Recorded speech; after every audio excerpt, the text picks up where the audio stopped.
StreamYard. Welcome to Bare Naked Women Show. I'm your co-host, Jen Sherman, and I want to point to and say, hey, Pamela Lynn. Hello. Did you forget my name? No, I was having you finish off what I was saying. I was like, Pamela Lynn Sorensen. Hello. BNW is a show/podcast, an online community where we openly and candidly discuss how to flourish and feel fabulous from the inside to our outside during a new normal. Each week, we share tips, tricks, advice, and ideas, and solve problems on beauty and overall health and wellness. Please join our conversations every other Tuesday at 5:30 on Facebook Live, and follow us on social, Instagram and Facebook. And of course, let us know what topics you want to hear about. All right. Well, we're going to just dive right in. And I'm going to dive right in because I get to introduce as I keep saying in all of the promotions, the Sarah Fraser, who I have known for, my God. Every time I always say like 10, 15, 20 years. No, 12. 10. I don't know. I like 12. That's a good number. You know what I mean? It's like not too old, not too young. 12.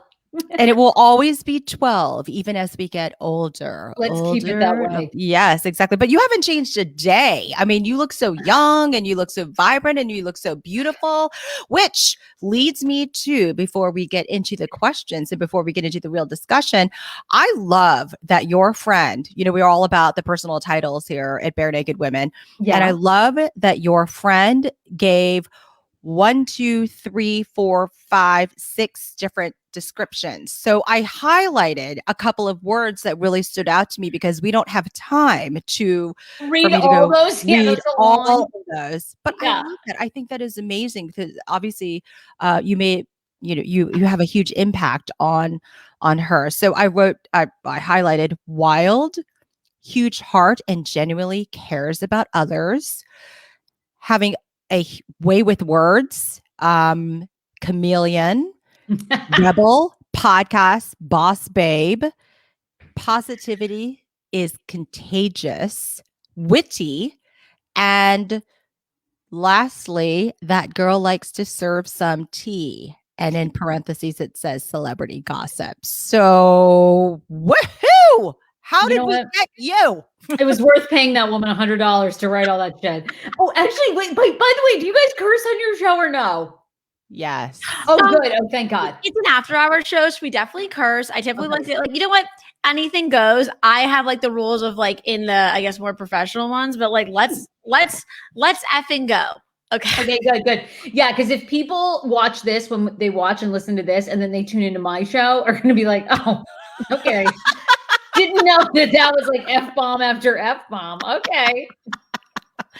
But thank you for asking. So welcome. We are so glad to have you here.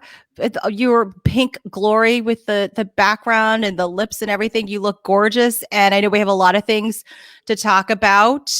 Oh my gosh. The lips are amazing. Well, thank you. And the only reason that I look young is the lighting. But honestly, if I walked away, Helen Mirren times 7. It would just be everything would be sagging. It'd be a hot mess. So, the lights really get yourself. I have 4 lights, diva ring light, side light. No, I got to look like a baby's bottom until you can see the reflection of all my lights. I'm exposed, but I I'll just expose myself. I'll just expose of all the lights that make the magic happen, right? Yes. We have to look as young as possible. We basically as possible. Yeah, we've had to turn our homes into studios. Mm-hmm. Who would have known that we'd be talking with these microphones and headphones and all that other fun stuff a year later? I know. Well, I'm going to let Jen start with some of our conversational topics because we have so many. We have so little time. Well, first off, let's do a little mocktail cheers. Woohoo! Okay, cheers! Yay! Oh God, the flamingos. Oh, drinking my mocktail. So fine. And then I always have the snack tail. But I will say, this is not These are not the usual goldfish. They're Annie's and cheddar bunnies. And I will say I'm not impressed. I went healthy rather than just, so that's a typical snack. Anyway, yeah, that's a review.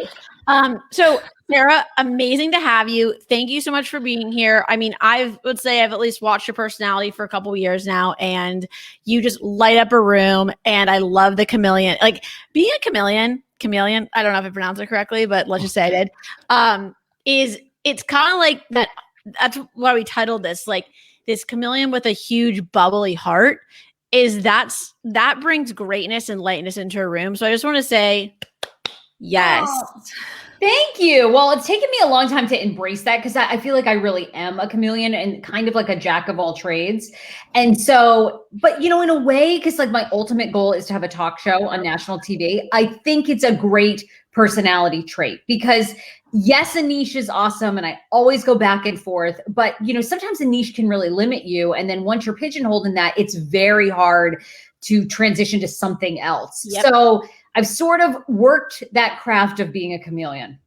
I love it. And as we know, particularly in this pandemic, the niche is not actually the way to go. Like everyone's like, you need to find your niche. Is it this is actually when we're in crisis, maybe that's not it. And I think this kind of goes to our first topic here. And, we are, all three of us could be, very bubbly, positive, radiant, lighting up a room energy. At the end of the day, there's stuff that's going on inside that we might not always showcase outside. And I know that you've had a whirlwind of a few years. And frankly, I've loved to watch not in a way of like I've loved to watch. I'm saying I've loved to see transparency and honesty and also like resilience through life's journey. And so I think it's kind of interesting to talk about, going from a challenge that was a personal challenge and then into a societal challenge, and adopting to that, and while keeping a smile and a really positive attitude, at least from the outside. I think, how was that for you? How did you kind of get into that? How did you keep that smile on and your amazing, vibrant self? Jen, I loved the intro of that, which was, I loved watching your demise, bitch. Like I really, I liked where you were headed with the first one. Like, I really liked watching your misery, well, so I would have just stuck with that. But no, it's been a crazy, I always say like my husband and I had the wildest first year of marriage ever. So we've been married about 1.5 years. We got married in August of 2019. And probably about 2 weeks after we were married, we found out we were pregnant, which was kind of always our plan. So we were over the moon. I'm over 35. I'm like an older mama. So we got pregnant really quickly. We were like, this is so amazing. So within, we went to appointments, like everything was great, the 6-week checkup, the 8-week checkup. And then because of my age, they'd said, well, you got to go see a high risk OBGYN. So we go and see a high risk OBGYN. And I was telling you ladies this, and it's just the crazy. It's like when you get that news that something health-wise is wrong. We're sitting there and on the screen, you're seeing this baby and this baby is moving. And the woman that was doing, and it's, not her fault. The woman that's administering the sonogram is not saying anything, like quiet. Like we're asking, oh my God, like, why is the baby doing this or whatever? And so she said, I'll be right back. So the doctor comes in and very, matter of fact was like, I'm really sorry, but your baby is not going to live. You are having a molar pregnancy at like 13 or 14 weeks, right? So you're almost past the first trimester at this point. We were like, we never heard. I mean, it was like being hit by a truck. We couldn't believe it because we're looking at an image on the screen of a baby that's alive. And she's like, this baby is probably going to pass like in the next week. We really need to think about taking this baby out, even if the baby's alive, because this can be very toxic. We were like, is this woman making this up? We couldn't even believe it, and emotionally and everything. So we had a partial molar pregnancy because we had a fetus. And then in very rare cases, what a molar pregnancy means is moles actually grow in your placenta and your ovaries. And very rarely they can turn into a gestational trophoblastic disease, which is like a pregnancy cancer. Ladies, it was my year in 2019 to be the 1%. Like it was my year. So a couple months after having the DNC and the baby had passed, they said to me, you have gestational trophoblastic disease. So you're going to need to get rounds of methotrexate, which is like a very mild form of chemo. And so we're going to start next week. And then before next week came, I woke up one morning getting ready for work and I started hemorrhaging, which this is all kinds of TMI for your show. If you're a woman and you've ever had that, I mean, it's like basically turning on a faucet of like this steady stream of blood that's coming out of your vagina. And you can't believe it. You're like, I need 911. I need that. So I call 911. Thank God we lived 2 miles from the hospital. I had an emergency DNC, was in, the ER overnight in IC. You could not make it up. So in dealing with the loss of a pregnancy, which is so emotional for any woman that's watching and listening, I mean, it truly is like, you can't really fathom it till you go through it, because I think it's so hormonal. You're already so attached to the baby before the baby is really even like grown and functioning. So it was it was a really big year for us, because we had to emotionally get through that with therapy, and we had great doctors, and they kept saying to us, you guys really need to see a therapist. Like, this is really a lot of stuff. And we did that. And thank God we just kept moving forward, and they kept saying to us, we know this is really bad, but you will be able to have a healthy pregnancy. And so fast forward to the pandemic year and this year, and actually like almost a year to the date, but we found out that we were pregnant in 1st of August. And now I'm 8 months along and baby is due in 6 weeks. So it's been crazy. And thank you for sharing that, because it's not easy to share that. But the reason I framed the question that way is because we can control what we can control outside of we can't control what's going on the outside, right? Like, we reached a very terrible number of deaths in the US for COVID. Having said that, like, I do believe that we're going through such an historical moment of society, and the fact that you can, bring life into this world in this way, is just, it's magical in the sense of the journey that you went to, where, 2019 was your COVID. That was your pandemic personally. Well, that's the thing. Yeah. I feel like, it's funny for me, COVID has been a blessing, because I've been able to stay home and just work on being healthy. And, my husband, we took this virus very seriously from the start. But yeah, we sort of lived this nerve-wracking, like almost, hospitalization, could have died, had a blood transfusion, all these things in 2019. So yeah, 2020 has been this, like, I know so many people are suffering, and yet I feel like we have found a silver lining for 2020. Yeah. So I'm curious to know, I mean, since we're all about beauty and self-care and wellness on this show, how did you, from 2019 to 2020 through 2021, going through all of that, and now, I mean, you look freaking gorgeous. And I know you talk to us about the lights, but I mean, and we'll get into your Flourishing 5 later, but is there anything that you can share with us as to what's been keeping you afloat and even above that from a self-care perspective? Well, I will say, going through, it's funny, because when I had this molar pregnancy, and then anybody who's been through any form of cancer treatment, you really can't drink alcohol. You have to really take care of your health. You have to be like, kind of sequestered from people. So I really got serious about, trying to maximize my nutrition. So I eat very plant-based, like 4 to 5 days a week. I eat a little bit of meat being pregnant, just, to give the baby some extra, boost and all that stuff. But I would say people would probably be shocked at how clean I eat, like, consistently. And that's come from years. This is like, I have 18 stories in me. So as you got Chameleon, I've had like 18,000 tragic stories. But one of the other things that people know me from is my weight loss journey. I mean, I'm 5'2". At my height, I weighed 200 pounds. I was depressed, miserable. I binge ate. I would come home, eat a pizza. This was like when I was even on the radio, on the Kane Show here in DC. I mean, I was such a secret eater. It was nuts.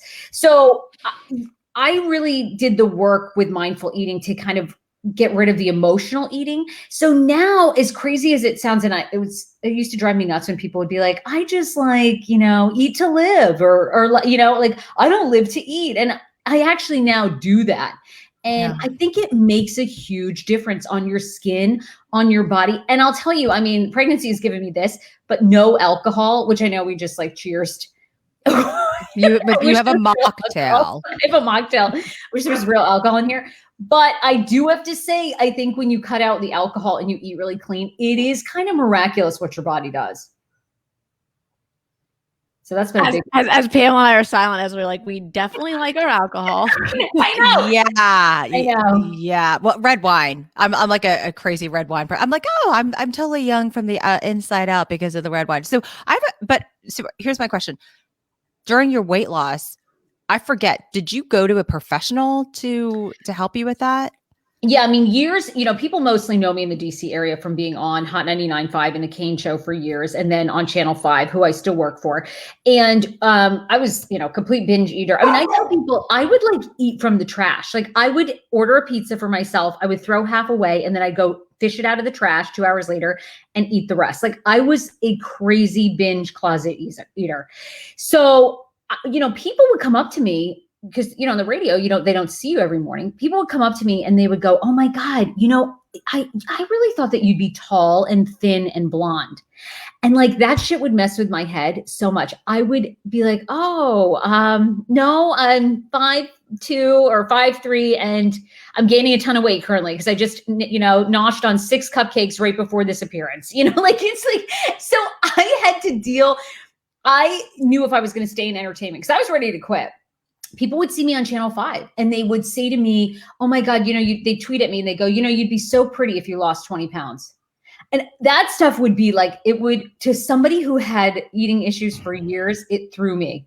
So finally I got to the point, I said, I'm not going to be able to be in this industry unless I gain some self-confidence. So I randomly Googled, you talk about divine intervention. I Googled like giving up dieting, Washington, DC, loving your body. And this woman in Tacoma Park, Maryland, Robin Mize, came up and she was a mindful eating therapist. And on her website, like it was almost like you read something. I'm sure you ladies have had this moment and it speaks to you. It's like every single thing is you, like on the page. And it was like, have you hated your body your whole life? Have you gained and lost, pound after pound and never feel satisfied? And I was like, oh, I have to call this woman. And I did. And I said, are you taking on clients? And she was like, yeah, come see me. And that started, it took me about 3 years to lose 40 pounds, resolve my emotional eating issues, stop binge eating. And then I've kept the weight off for probably 6 years now and never gone back. So yes, I had professional help. And to professional help aspect, like, I just think that, there's so much that you can try to solve on your own, but there's a reason why people have degrees for things, as is therapy and psycho. I always like to talk about mental wellness, not mental health, because I'm not a mental health expert. I can say what works for me in regards to mental wellness, whether that's doing my meditation, yoga, working out, but I will never say I'm a mental health expert because I am not a mental health expert. But that's why there are those resources. And I truly think that the way to get past a lot of these, I hate calling them issues. They're not. They're just challenges that things arise in life, right? Like you don't feel it all the time. But you have to seek a professional in order, because that's what they studied school as, you studied something else. I mean, it is life. And I would love, the reason why influencers and spokespeople exist is so we can make an impact on other people's lives and just take our experience and be able to say, hey, it's okay, right? Like we take out the stigma of it, and then this way, if you can make an impact on one person's life based on your story, then hey, you've done amazing work. Absolutely. And also just to be talking from like, I'm being authentic, I'm being real, I'm being raw, as in you put that out there, and I'm sure it resonated with so many other people, and not just women, but other people, and both, like all of your stories, just that you are very open and honest and raw about it, that, we all are going through whatever. And a lot of that has to do with like okay, well, maybe I felt this way from childhood and I'm now an adult. I'm finally facing it, which Yeah. Absolutely. Childhood trauma. And that for me with the eating issues, I had to go back to that. My dad passed away when I was in high school and, this was back like in the late 90s, almost early 2000. And, at that time, my family, nobody went to therapy. People didn't believe in it up there. I came from Maine and, everybody thought you were just completely nuts if you were seeing a therapist. So, when he died, it was like we grieved for 2 weeks and then it was like nobody talked about it. And of course, when you're a teenager and you suffer trauma like that, a divorce, whatever it is, it doesn't go away after 2 weeks. That's an ongoing, evolving process. And for me, one of the ways was coping and trying to control what I ate and what I looked like. And I'm with you guys. I wish therapy was just available for everyone because no matter who you are, and even if you had the best parents and upbringing, stuff happens in life. And I just feel like we should talk about it. And I also think for women, things like miscarriages and recurring miscarriages or weight loss, I've seen so many women, in their 50s, 60s still hate themselves. And it's like, wow, we only have one life to live. Like if I can put myself out there and go, I don't look like Giselle Bundchen, but I'm going to enjoy my day and overcome this and have joy. I want women to know that like there is life and joy, even if your life isn't perfect. So I really try to put it all out there to say to people, even though we've all been through some heavy shit, like we can still enjoy it and overcome. Absolutely. Yeah. And just to chime in there as a millennial and, Pamela and I are very dear friends and she's a Gen Xer and having that, like, then there's the baby boomers who are their 50s and 60s or 70s, whatever. And they had to hold so much of their dirty laundry in. Yeah. And weren't able to be open about stuff that they wish they could. They got married in the early 20s and probably stayed married or maybe got divorced later on when it was appropriate. Where I always think all the women that other like older generations of women to set us up for success. So they had to hold their laundry in. Gen X. I love Gen X because you guys are setting all of us up for success too, where you are being so open about your story and that we can feel okay and comfortable to be open about ours. And that it's not like, that's the thing with women where I'm not like all like, women's suffrage, but it's history. We all have to set each other up for success and therapy. For me, I'm like, obviously I'm gonna put all my like dirty laundry out. Yeah. LOL, I was engaged. Whoops. But like right. that, I probably would have been married by now if it wasn't okay to not be engaged, and I just think that that's something that, is really important to continue to pass on to future generations. I think Gen Z is like, I'm so excited to see what they leave in this world because they are just like, they get the best. They're like, yeah, therapy opened, any, like they identify themselves any way they want and everybody accepts it. Yeah. They're living the years of all the work that we've done. And so I'm so excited to meet your child, whether, she's a him, her. I mean, I'm still a little conservative the way I don't understand all the different pronouns, but I'll get there. I don't either. But, whatever, but that is like, thank you like to everyone for shaping that. And I don't think that we necessarily give society sometimes enough credit for like, we get so mad at different generations. We're like, just say thank you, just say a simple thank you because that's everyone's shaping the future for everyone else. Totally. Right. And I mean, you guys know, look at women in the workplace and how far we've come. I mean, we still have a long way to go, but I mean, it's amazing what, that you see women. It's amazing that like my husband, right? One of the things that I wanted to marry him is he always told me from the start that he would be a stay-at-home father. And I'm like, what a gift, because I have always had tons of, Pamela's known me forever, really ambitious goals. And I'm like, if I married a man who was a high-powered attorney or a lobbyist, he doesn't want to sacrifice his career to stay home with our kids, I mean, right. So what a gem that we're at a place where men are staying home and being dads and going to the playgrounds and I mean, that's awesome. Like, my dad, I don't know how you guys grew up, but he never, it just wasn't their dynamic in the 80s and 90s, it was beginning to get there, but not like it is now. Yep, absolutely. Well, I think that, I mean, we could talk forever and ever and ever about this topic, which I love. I'll let Pamela take over because I could do a whole other 30 minutes on like Pamela wants to shift gears a little bit. I'm going to shift some gears. Pamela. I'm shifting gears. And again, before we get to the Flourishing Five, which is my favorite part of the show, I know that we've been talking a little bit about Clubhouse. Now, this is kind of like a fun topic. Now, the reason why I'm bringing this up, I mean, talk about shifting gears. We're talking about Mueller, pregnancy Chameleon,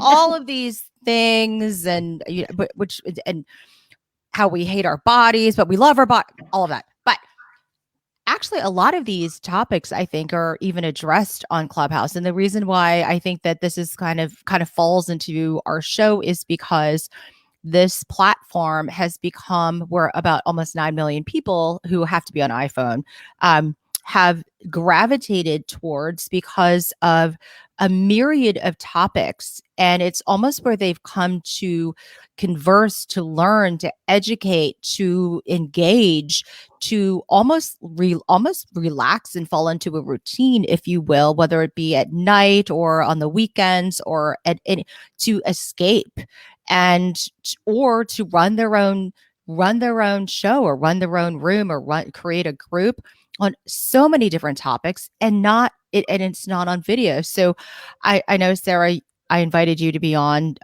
Clubhouse and you were like, and I was like, oh my God, I fell into Sarah's room. How did this happen? So I'm curious. I mean, have you found it to be a place where it's a good place for these types of conversations? Oh my God. Well, Pamela, thank you for the invite because I had no idea how much I'm like, and I'm still trying to think of a concept of what I'm going to do for these recurring rooms. And I tried out like a pop culture one, but I love where Clubhouse is going. I think it is going to be amazing. I actually, it's funny. I feel like I sort of pride myself on kind of like having a little intuition on trends. And I almost am a little like, I wonder if Clubhouse is going to be the new podcast. Like I kind of can see the podcast going away a bit, especially after the pandemic, and this really taking hold in the next year and 18 months.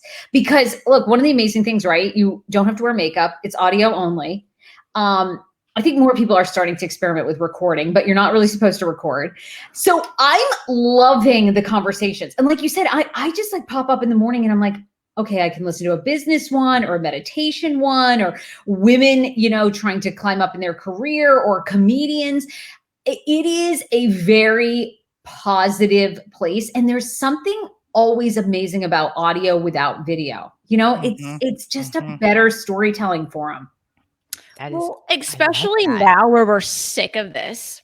Yeah. We're enjoying it because I like to see your face, but like everyone's sick of watching videos. Now, here's my whole thing. I am definitely here for Clubhouse. Don't get me wrong.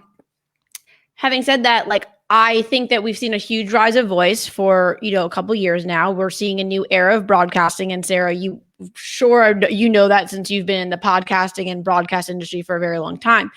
Now, having said that, here's what's going to happen with Clubhouse. Oh, give us the scoop, Jen, because you're the expert. Yeah. This is what I think is going to happen, which is unfortunate with a lot of these with these platforms like the Instagrams of the world, is that Twitter Spaces is now trying to come out and be all blah, blah, blah, blah, blah. And that Clubhouse is going to want to then, I mean, I hope not, but like Clubhouse is they're building their thing like Instagram did, get acquired by a Twitter, and then it becomes another monopoly big platform. And then we lose the intimacy, right? And then where the intimacy goes back is podcasts, because podcasts, we can figure out how you even want Spotify or iTunes or any of these big monopoly platforms to take over podcasts. They haven't done it yet, and they can't figure it out how to, because we are creating our niche channels of networks. And so while Clubhouse is a great fad right now in the pandemic, I just can't see it lasting because it's going to get too big of a user base. And unless they don't care about making money, which I'm sure they do, it's going to go away. But I love the authenticity of it right now. And I think it's a great time to capitalize off of in this pandemic. And then post-pandemic, I see it happening right now. I mean, I was in a chat chat. I mean, it was 800 members last night. And I was falling asleep with Eli Manning and like this really cool, like all these like you were in the bathtub, Jen. Okay, I was not. Jen was in the bathtub earlier. I was not in the bathtub when I was listening to Eli Manning. I was listening to another one. Then I went upstairs. I retreated upstairs, and then Eli Manning. But Eli Manning only has like 800 followers on like Clubhouse right now because like who? By the way, there's no like sports fanatics on Clubhouse. I was talking to a friend of mine. I was like, he like sports. I was like, oh, you should get on Clubhouse. Like, there's no sports people on Clubhouse. I was like, now there are. Now they're coming. Sure, yeah, of course. So my point is, I do agree. I'm just saying, if we look at the trajectory of like what these big monopoly people are doing, it's unfortunate because I wish we could just keep a Clubhouse, but podcasts ever live because we're in control of the content and they still haven't figured out exactly how to like it's actually kind of like that like desert. Like, I mean, the way Amazon won is because they capitalized on these like weird things that just like came into a conglomerate. Podcast keeps that thing that keeps on living where they can't figure it out. Have fun, kids. So, you actually make a good point. And the saddest part is it's what happened to Instagram, right? I mean, when Instagram, before Mark Zuckerberg bought it, it was such a platform for creators. And it was like, you would go on and you love the images and you're like, oh, this is it. And I even remember feeling that way about Pinterest. Like when Pinterest first launched, it was like, oh my God, I've never seen a curated board like this of like amazing, interesting things. And then you're right. Ultimately, they want to make billions of dollars and it goes away and they want you to pay to be seen. So, Jen, you make a good point. It sucks. I don't want to have to the reality of it, but I already like got accepted.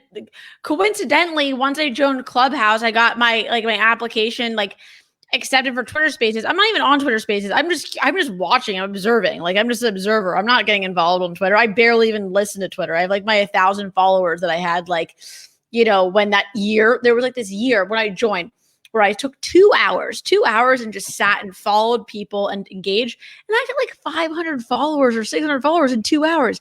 These days, no, but you got to pay for those things. You got to pay for followers. Yep. And so now we're going to see this huge shift. We're like, all right, that's cool. Like these big platforms, but then you see the opposite. We have so far to go, but like now people are getting on Signal and all these private things. Gen Z loves that. And I'm like, you know what? Let's challenge. I would love to challenge the Facebook, but like it's going to take a freaking army to do that. And Clubhouse is just here to get acquired.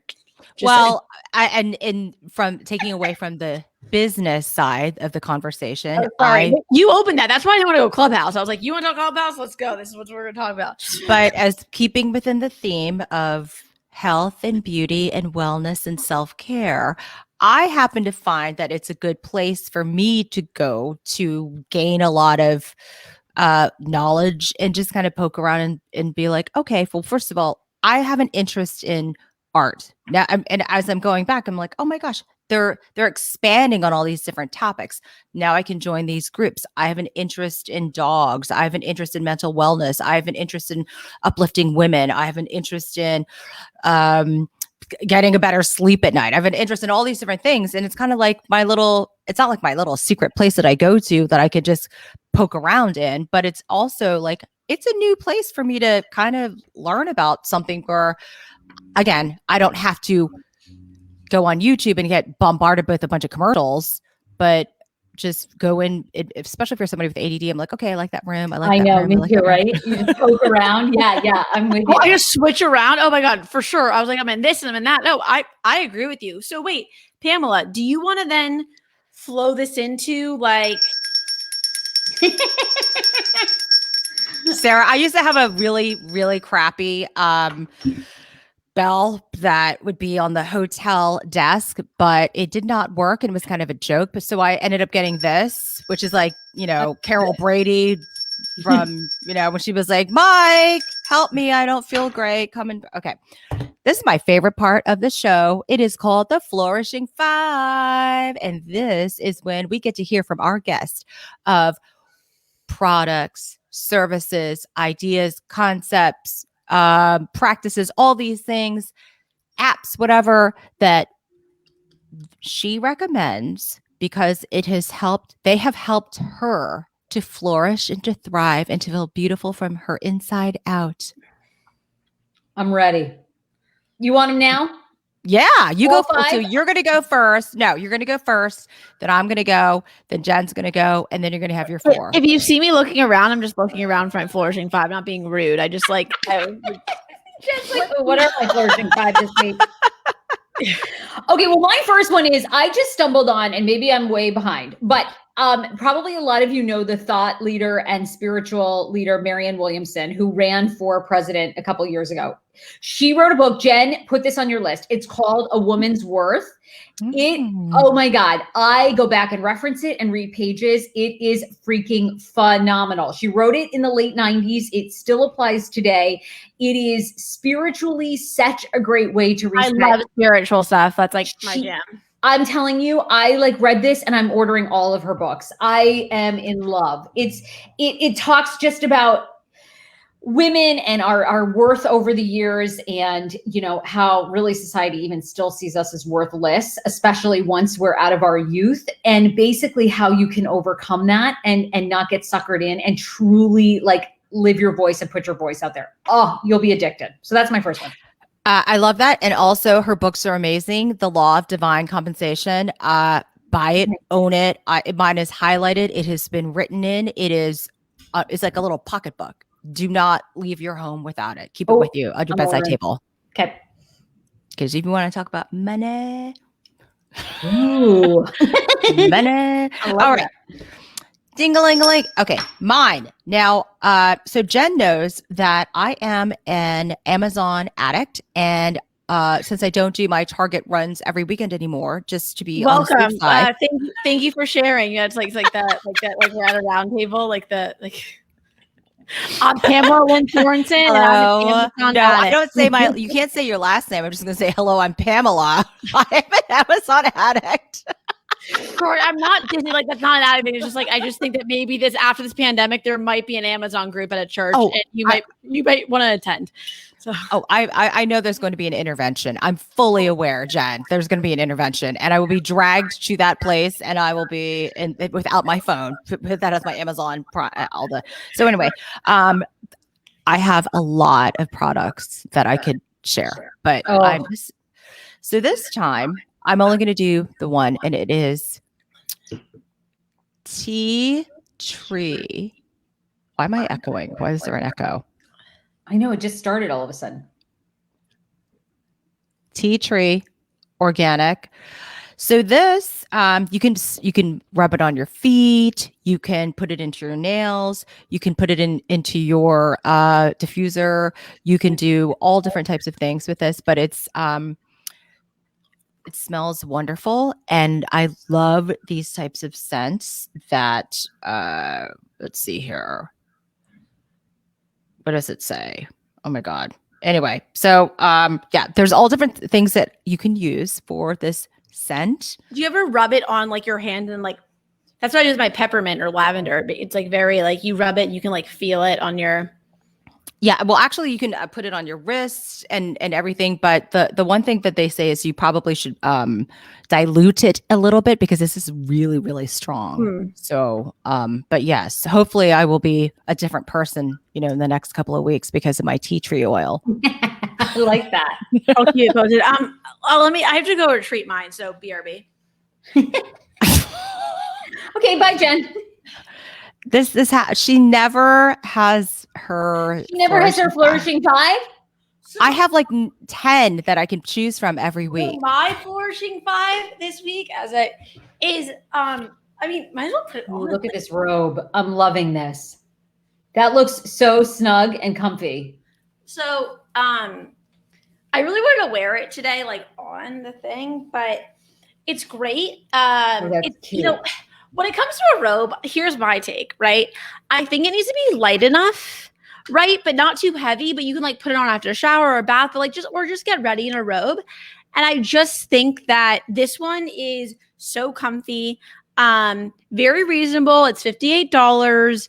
It's a Tory. You can get it on Blooming Deals. It might be on back order, but this is what I got ready today for Bare Naked Women. and it's scrumptious. It's just scrumptious. Put it on after a bath. Put it on after a bath, after you've been listening to Clubhouse in the bath. Okay, I'm telling you, she and I were talking. She's like, I'm in the bath listening to Clubhouse. And I'm like, I'm in my pajamas. I just took a shower. I'm snuggling with my dog. And we're like texting each other, like we're both listening to Clubhouse. I love it in the bathtub. I think it's great. I put a lavender bath bomb from GoPuff. GoPuff is actually another great, just as a side note, Flourishing Five, because you can get anything you want at any time. They're not really good in the morning, but they are great in like during the day. I think that just, they're tired. They've been up all night delivering stuff. But I've got mass. I got a lavender bath bomb. I've gotten orange juice. I've gotten Peps, like Rolaids, Tums, Gatorade, bourbon. Like it's just the best. I'm just gonna put this back. But Sarah, okay, mine is currently drinking pea milk. I don't know if you guys have ever had pea milk. I make a smoothie. It is completely dairy free, and it's actually like double the protein of milk or of oat milk. Oat milk is super hot right now. The other thing that we really love, my husband, oat milk's so good. Pea milk and oat milk is good. But you know what? So pea milk is actually even better for the environment than oat milk. Apparently, making oat milk, I guess, is a process. Anyway, I don't know if you're super environmentally conscious. I encourage you to try pea milk. You can get it at Whole Foods. It's delicious. All right. I love it. That's number 2 for you. Keep going. Oh, keep going? Yeah, because we only do one because I stopped Pamela because it was just like too much for us to do 5 each. Okay, well, this one, all right. So full disclosure, because I actually worked with this plastic surgeon in DC. I mean, I'm here for a little Botox, whatever you want to do, named Dr. Maya. I don't know if you guys ever have worked with her. Anyway, I did a sponsored campaign with her. So I want to be full disclosure that this was sponsored, but she actually came out with her own line of skincare products called Dr. Maya Skincare. And I'm really addicted to it. She has like a face wash, she has a serum, and she has a light tinted moisturizer in different skin tones. I really like it. And what I love about it is you talked about reasonably priced items, Pamela. It's reasonably priced. Everything is like from $25 to like $65, which I can get behind. And it's all medical grade skincare. So I'm super all about that. And then, okay, wait. So that was my third, right? My fourth is big Abraham Hicks follower on Instagram. And they had this practice that they wanted you to do. And they said, your life will change if you do this for 30 days, and your life will be completely transformed if you do it for 6 months. And it was every single day to write down what you're grateful for in others, what you're grateful for in life, and what you're grateful for in yourself. So I've just started this practice. I've been doing that. And I love starting the day with gratitude. Okay, so others? Others, life, and yourself. Others, life, and yourself. Oh. Yep. And the last one is I highly recommend an acupuncture regimen. This is especially for all my ladies who are trying to get pregnant or want to have a healthy pregnancy. Acupuncture really transformed my life a lot. You need to find somebody that's trained in Chinese acupuncture. Lots of times your insurance company will cover, like, you can go to an acupuncturist, maybe at a chiropractor. If you can afford it, try to seek out an independent Chinese acupuncturist. Lots of them don't take insurance, so I know it's a stretch for some people, but they are life-changing, and they really, really can do, especially if you can find one that does acupuncture and energy work, really helps with your health. So those are my 5 flourishing. Energy work is, I will say right now, is like one of my favorite things. I've done that with a few different people. One, Emily Rosowski, who's been on this show. And did we have Cammie on? We had Cammie, yeah. We had Cammie too. 2 of my favorite people. Wolf. Yeah, Cammie. It was like, I don't know. I've had Cammie on other podcasts of mine. I was like, but Cammie Wolf, like, the one thing is like being able to actually, we're such interesting makeups of things. If you can tap into your body, it's fascinating what you can find. Energy is one of them. And I think that all of us, any human is capable, because we all are created equal. All of us are capable to reach that level of tapping into your energy, spirituality. And I think once you get to that, I mean, really, you could just be completely unstoppable because you know your inner works and self. So completely. I'm with you 100%. Yeah, I do think the acupuncture thing. I started on with a spiritual guide last week, which maybe that should be my Flourishing Five. He's amazing, Jared Schuster. We have another session tomorrow because I think the act of like just the simple things of the meditation and leaning into your body and journaling. I know it sounds so cliche and like I didn't like it either, but you don't realize when you put your hand to the freaking paper of like, oh, okay, you want to go. Oh, Jen, okay, this is Jen. Jen, this is your recommended routine. Your recommended routine or your ritual. Yeah. So there you go. Oh, we're gonna get into that. So I just already like did the thing because like that's like you don't realize when your hand's going like, oh, is that how you feel inside? Oh shit, maybe we should tap into that. Like maybe we should fix some of that. Like, Sarah, do you have a recommended routine or ritual or anything that you want to share with us? I do in the morning. I don't do it religiously, but I really try to do it 3 days to 4 days a week. Okay. Like much like my plant-based, but I love to start my day without my cell phone actually. So I really try to wake up and read. And I'm currently reading Michael J. Fox's book on optimism through, obviously he has a horrible MS diagnosis. We've all known that. He's been living with it for 20 years. So I try to get up and my morning routine, I do recommend this. This is another perk of marriage if you get a good one. My husband actually brings me coffee every day in bed. So I drink my coffee and I try to read. And I read something that I'm interested in, not something stressful. You know, I don't start it with news. I don't start it with even Clubhouse because sometimes even the positive things in there, I'm like, oh, I should be doing more of a routine. So I just take 30 minutes. I drink my coffee. I savor that. I might journal or I really try to read a positive book. And then I'll pick up my phone and start checking what's going on in the world. What time do you get up in the morning? I usually get up. It's a little all over the place being pregnant because my little guy really loves to be active from like 1 to 3 a.m. So there's a lot of kicking going on or acid reflux. So I usually, when he's acting right, I'm usually up by 5:30, 6 o'clock. I love that you're already taking care of the baby while it's like in your system, which is like true, right? But it's kind of like, you know, acid reflux, having acid reflux. It's like if he wants to wake up, I'm up. It's like, you know what? Your training days while, you know, he's in the womb. That's about it. Like you're just like, like just wait till I get out, Mama. Wait till I get out. Let's really try. He's already in my kangaroo pouch. I'm like, okay, what's going on in there in that little kangaroo pouch? You know? Oh, I love it. He's a little Joey. He's a little Joey. Oh my God. Well, my recommended routine, which I started last night, and I'd love to get your ladies' opinion on this because I've not done this for a bajillion years. I just started taking melatonin, and this is melatonin, a 15 milligram, vegan, non-GMO tablet. It says take 20 minutes before you go to bed. Well, I did last night. I slept all through the night. I had wild dreams and I woke up at 4 o'clock in the morning, like, woo, I'm ready to go. Well, I am not really ready to go at 4 o'clock in the morning. So I then, turned on like probably WTOP and just fell back asleep again. It just was, going in and out of like, the traffic guy was in my dreams. And I mean, all of this stuff for like 3 hours. It was like, so I don't know. I mean, I know melatonin, it gets a like good rap, bad rap. What are your opinions? I mean, first off, no, but go ahead, Sarah. You're a no.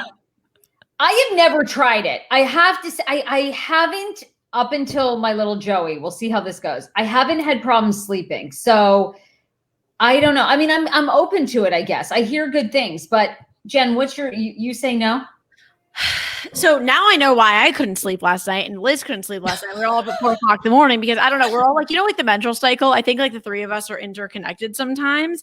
And like all of us are up. It's because Pamela decided to take melatonin last night. And I'll tell you something about melatonin. I don't like melatonin. I know if you drink alcohol, sometimes you'll like naturally wake up in the middle of the night because it's just like, that's just what it does. But then you just like keep on hydrating, maybe go to the bathroom because you have to pee, not like whatever. You go to the bathroom and then you get back into bed and you just like fall asleep. But last night I couldn't fall back asleep. I'll tell you something. I think it was Pamela's fault with melatonin. And the reason I don't like melatonin is because 2 reasons.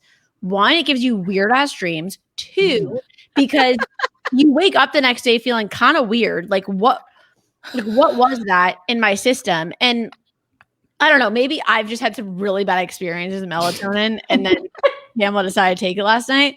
So I'm gonna have to ixnay this of yours. We'll see what happens the next time I take it.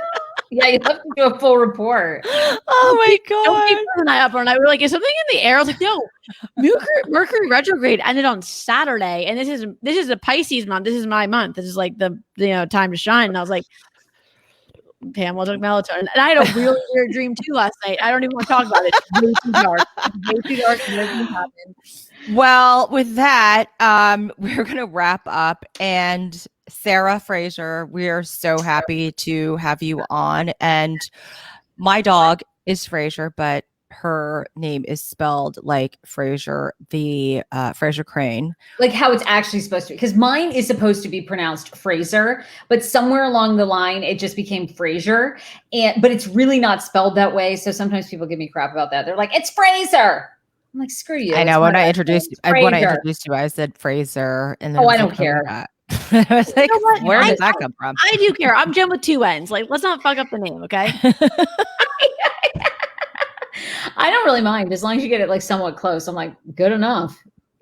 Well, we're so happy that you spent your time with us tonight. You and little Joey. Yes. Well, you're coming on my show, which is the Sarah Fraser Show, the podcast. So you guys will be on there. We're going to talk just like boss babes that you are and so many other things. So thank you for having me. This is so fun. I can't wait to do another rendition. I can't wait for after little baby Joey. We're kidding. The baby's name is not Joey, but we're calling Joey like a kangaroo Joey.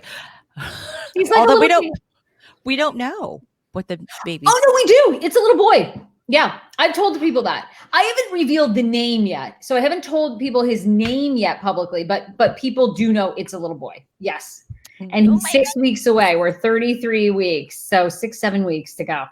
Well, congratulations to you and everything that you're doing. And thank you for being so open and raw and real with us about your story and for your amazing Flourishing Five and your routines and all that other good stuff. We could talk with you all night, but we know that you have to go. I do. Jen and I are probably going to jump on Clubhouse. Go Clubhouse. Go Clubhouse. I love you guys. Thank you. All right, ladies, you're amazing. Bye. Have a good night. Thanks. Bye. I mean, she was so good. We're still on live. Oh, we are. I'm going to end the process now. Bye. Bye.